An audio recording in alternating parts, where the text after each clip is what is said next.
Hello everyone, this is Venom Geek Media here. Now before we begin, I'd like to give thanks to my members, and I'd like to remind you guys that all members have access to the exclusive members-only Discord. We regularly get up to discussions there and sort of hangouts and chat sessions. So if you're looking to, become more active in this little community, then consider becoming a member. Thank you very much. Right, today we're doing another of these faction compared videos. These are getting pretty popular, and maybe this one will be less popular because I'm looking at an obscure type of ship. That's monitors, and a name that I didn't know until a few weeks ago when I did my Katinga video and someone explained what it was I was actually talking about. That was a monitor, a ship with a oversized gun for its class, that is generally in naval terms, which were sort of used in the First and Second World War. They were mostly defensive, and I was talking about them more as ambush and assault ship, as a siege ship. So these four monitors have a varied pedigree and are built for actually some quite different purposes. But these are the four monitors that fought in the Dominion War, so without any further ado, let's go through them. So, first we have the Freedom class. Now, obviously that's from Wolf 359, it's a TNG kit bash. It's a very simple ship, as you've seen in the ship chat. I've done ship chats on all of these now. It's a very simple design, saucer, nacelle, and it has a large gun attached to the underside of the saucer. Next is the Norway, which is kind of the Federation's follow-up in many respects. It's obviously that was then featured in First Contact. I've covered that in my Norway ship chat. It's a very interesting story. Then we have the Vasad, which is a Cardassian ship. It was first featured in the Armada games as something of a sort of long-range support vessel. It's a destroyer, got pressed into that role, and much like the Vasad, so did the Katinga, which of course was built in the 23rd century as a battle cruiser, but obviously they realised by the Dominion War it is not a battle cruiser, so turned it into a monitor so it could deliver long-range fire support. So those are the four ships. So this one's a bit of an interesting one because we're matching two Federation ships against each other as sort of rivals, and this is something that in further videos we will probably see. Definitely in the Destroyers video, probably in others too. Let's get into the rating. So you guys know how this works. We have our tactical score, so straight fight, what is it capable of, what can it do, what are its stats, and then the strategic score. The first category, really arguably most critical, is caliber. So we are talking specifically, of course, about that main gun, that lance phaser, or whatever the equivalent is, and what is its caliber? How powerful is it? Now, I put this as the first one partially because I don't think it's actually that important. If these ships were engaging each other in counter battery, so to speak, then perhaps it would be important, but most of the time when they're shooting at other ships from very long range, you're not going to tell the difference between one caliber and the other. Taking 3 points, so it's only 3 points because there's a tie, is the Norway. It's the newest, and sort of based on an estimate of the configuration of the hull, I guessed that it would be the longest of the guns. Then tied for 2 points are the Freedom and the Vasad. I, again, looked at kind of that hull area, or in the case of the Freedom, looked at the actual gun itself and compared them, and they were pretty much exactly the same, and it makes sense. Both of them are using a sort of pretty primitive early version gun. And then finally, coming in with 1 point, is the Katinga. It's the smallest, it's compressed into the head section of the ship. You can't really extend it into the neck section because otherwise you wouldn't actually be able to move people to and from. So that's really it. So it's the smallest, and it makes sense for Klingon doctrine because Klingons are going to get close up and personal comparatively regardless. Now that does lead us and kind of gives the game away, I suppose, a little bit, on range and accuracy. Which has the best range and accuracy? So obviously this comes into the actual power of the gun, but it also, of course, comes into the ship's targeting system, their fire control systems, and, of course, a little bit of crew skill. So taking 4 points is, of course, the Norway. It's the most advanced ship of all of these, and was designed to fight the Borg, so it needs to keep a very generous distance from its targets. So I think that's a very fair appraisal of that. Coming in with 3 points is the Vasad. The Cardassians don't do well in close quarter combat, so they want to keep range as much as possible. And so focusing on their range and accuracy is really important. So they take 3 points in this category. Now, taking 2 points is, of course, the Freedom. It kind of sits there purely because it was the first to implement this system, so it's a little bit unrefined, but it is a Federation ship of the 2360s. So, it has that kind of technology. And, of course, coming in with 1 point is the Katinga. Again, Klingons do not really care about fighting at long range. Now, like I say, caveat to all of this is all, pretty closely matched. Like, we're talking about small differences, really. But overall, they're all going to be firing at relatively long range. Okay, so now the next category, and this is quite interesting and important, is the secondary armament. So particularly, if you catch yourself in trouble, if the enemy is trying to overrun your monitors, or if you've been ambushed or outflanked, you will have to be defending yourself using your secondary armament. Now, again, no surprise to anyone, taking 4 points here is the Norway. It's got a full set of phaser arrays, and it's got 2 quantum torpedo launchers. So it is plenty capable of defending itself. The Freedom has some older style torpedo launchers.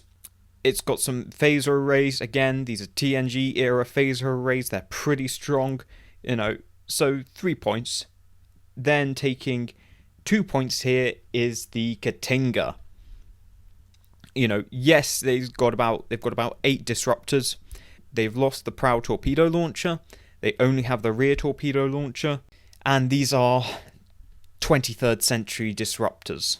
I wouldn't really want to bet my life on them in the Dominion War. And then coming in with 1 point is, of course, the Vasad. It was originally a cargo hauler to begin with, so mounting a single weapon, let alone multiple, is, not necessarily the most practical, so it is comparatively lightly armed. It's really just got enough to swat away small ships, but if anything serious is gunning for it, it will definitely be in trouble. Very reliant on protection and escorts. So that brings us to the fourth, and that is going to be mobility. Mobility is a little bit different from maneuverability. I'm not asking whether or not this ship can fire and maneuver and dogfight and bob and weave or any of that. That's not what these ships are meant to do. What I'm asking is how quickly can it get to an effective firing position and then shoot and scoot. That's really what we're looking at here. Again, taking 4 points, this might be a bit much. I don't know if people maybe will contest this. But again, it's the Norway. It's built to fight the Borg. It's going to have to be mobile. That is just a simple must. Now, coming in with 3 points, again, it probably would have taken it if the Norway wasn't here, is the Katinga. It's pretty small and pretty nimble. It was a battle cruiser in its time, not a heavy cruiser, so it did always have a bit of a maneuverability advantage. Not so much, say, as a Miranda, but again, compared to what these are, it definitely has a maneuverability advantage. Then taking 2 points is the Vasad. It's, nothing special, but it's reasonably light enough. And then taking 1 point, surprising absolutely no one, will be the lumbering Great Freedom, the great frying pan that is the Freedom class. Takes 1 point in mobility. So, that then leads us to the tactical scores. So obviously, taking the lead very handily with 15 points is the Norway, the most advanced, built to fight the Borg. Then we have the Freedom taking 8 points. We also have the Vasad taking 8 points, so that's interesting. They're actually matched in the tactical category. And taking 7 points is the Katinga. So as you can see, it's really just you've got the Norway far off in the lead tactically, and then you've got the Freedom and the Vasad actually equally matched. There's basically two different approaches there. One's a little bit heavier and one's a little bit lighter.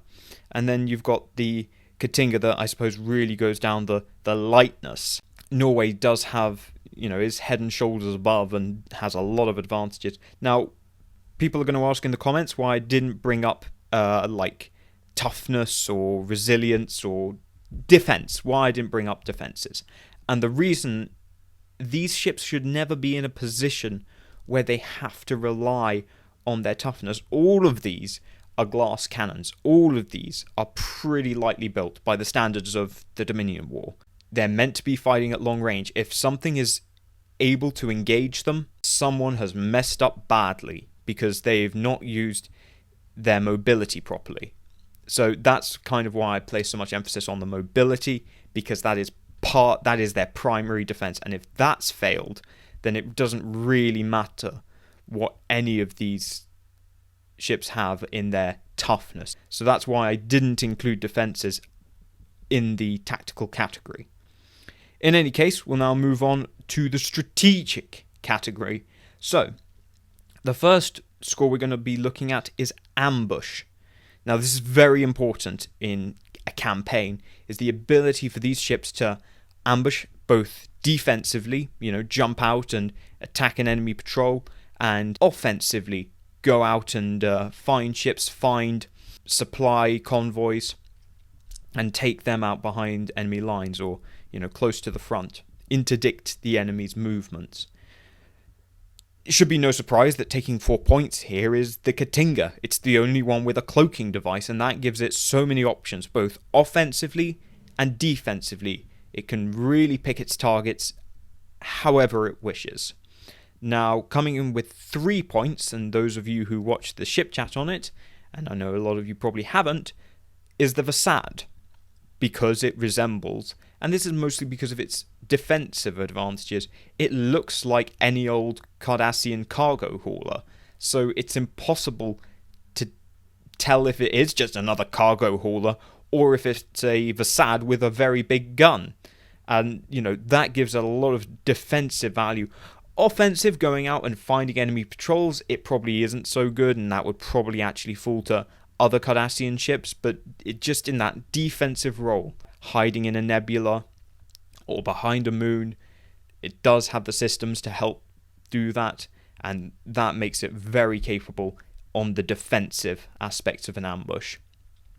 Then the Norway comes in with 2 points, mostly because it's just more advanced sensor and communication systems. It would have better local awareness, it would have better tactical awareness, go on the offensive, particularly go out and find enemy convoys and the like. It wouldn't have any cover, people could see it coming, but it's, like I say, it's an anti-Borg ship, so it's reasonably fast. And then coming in with 1 point is the lumbering great frying pan that is the Freedom.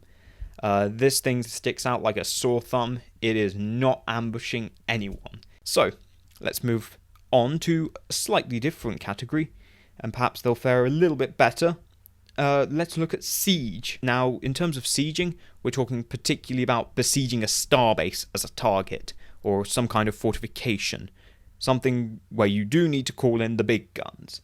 There's a couple different aspects of siege warfare that need to be taken into account. There's basically 4 that I would say are most critical. There's the ability to conduct things like reconnaissance operations, and so minesweeping. That's an important aspect of it. The other aspect is, of course, longevity, being able to stick it out.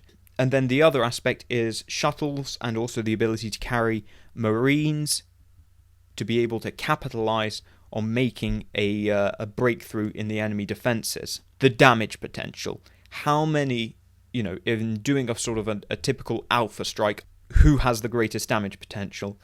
So taking all of these various aspects into account, again, the Norway takes it with 4 points. It's very well rounded. It has good cargo capacity, has some alright shuttle bays.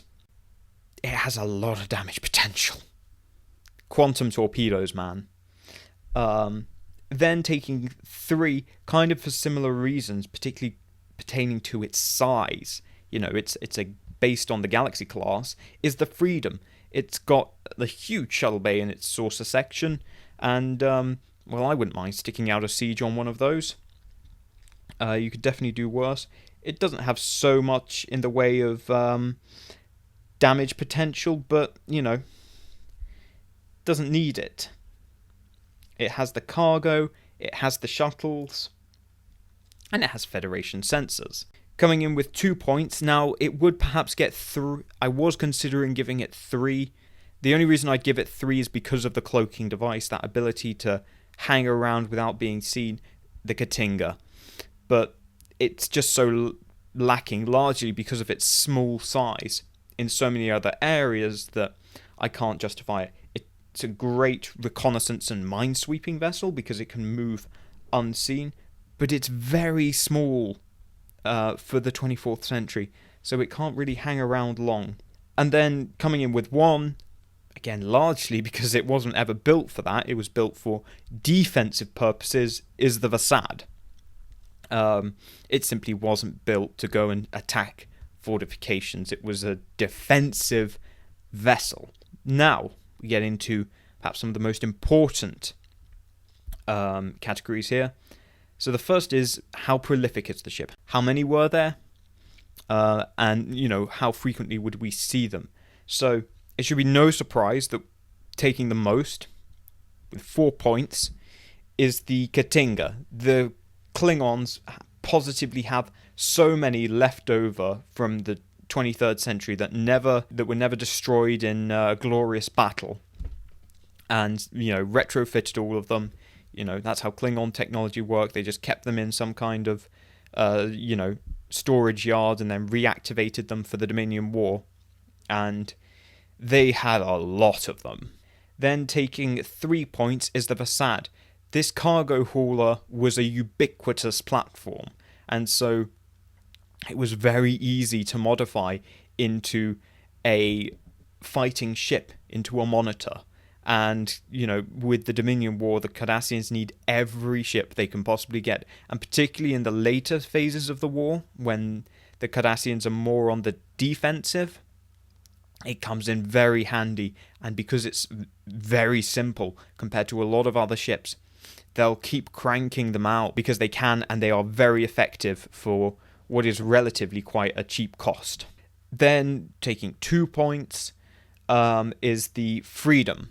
There were a fair number of them built during the 2360s. Now, a few of them were destroyed at Wolf 359, but, the things are built out of Galaxy parts, so by the 2370s, there's plenty of those lying around, so, what do you need? A neck section, a saucer, and a Galaxy nacelle. And bish bash bosh, you've got yourself a Freedom class, so pretty easy to build and pretty easy to get out into the field. Taking 1 point in this category is the Norway. It's the newest, the most advanced. There just aren't going to be many of them out there. Now, it's certainly not a rare sight, but not nearly as many as the rest of these. Now, this brings us to sort of the other half of this, which is repairability, complexity, and cost. Now I'm looking at it, it actually is just a straight copy of the numbers score, but I kind of stand by it purely because the same reasons are pretty much relevant. The Klingons have loads of Katingas in storage, so they've got plenty of spare parts they can pull from. It was a very reliable design. The Vasad, it was originally a cargo hauler. It was very ubiquitous. The modifications are actually quite simple.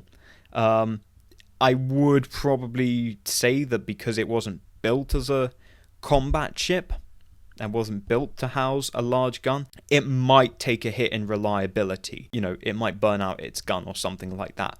When you've got so many, you can kind of compensate for that flawed nature because, you know, okay, you burn out your gun, you go to a starbase to repair it. Meanwhile, another Vasad can come into the line and take your place. You know, maybe it should be the other way around with the Freedom, which obviously then again takes 2 points. Like I say, galaxy parts, they're highly abundant.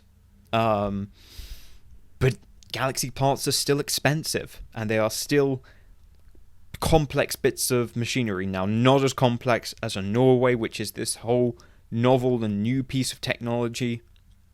There's whole new design. There's a lot of advanced systems in there. A lot of things that can go wrong. Yes, I kind of stand by my complexity and sort of the repair score, the complexity and the cost, and, you know, all of those kind of war economics. If you don't, you can always take a point from the Vasad and give it to the Freedom, but it wouldn't really change much in these final scores. I think, on balance, the final scores are still very reflective.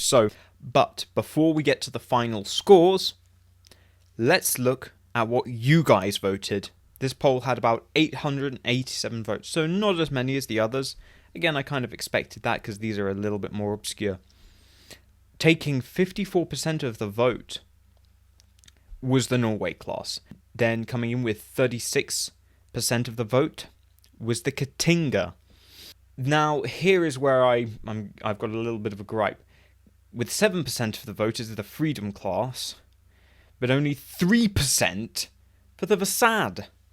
Now, I think this follows a pattern that I've been seeing in the polls for a while, and that is flagrant and unashamed anti-Cardassian bias. You think that just because something is Cardassian, it's trash, it's rubbish. Yeah, maybe I'm a bit of a Cardassian fanboy, but my score reflects things a little bit differently, so let's get into it. So, coming in with 23 points is the Norway. Again, needs no real explanation. Then coming in with 21 points is the Katinga. The simple numbers game. It came the lowest in tactical capabilities, but as a strategic war-winning weapon. Now, this is where we get into a bit of disagreement, because with 18 points is the Vasad. For many of the reasons similar to the Klingons, it's extremely prolific. It's incredibly simple, reliable, yet highly effective. They develop a good doctrine around it. When they use it properly, it is devastatingly effective. And then finally, coming in with 15 points is the Freedom. And again, I think that's kind of reflective of all of these, is that it was just a bodge. It was originally just a bodge that they bolted onto a single Freedom that turned out to be effective. It turned out it could blow a hole in a Borg cube, and then suddenly... but it was never really intended to do that, and was always more a multi-mission platform, and, you know, as a result, it is a case of jack of all trades, yet master of none. So, yeah, those are my scores for the monitors. Let me know what you guys think in the comments below. Did you enjoy it, and would you rank it any differently? Are there perhaps some other aspects that I didn't take into account? That's always I always listen out for that. I know I don't always act on it, but I do listen out for that. Share me your thoughts in the comments below, and I'll see you in the next video.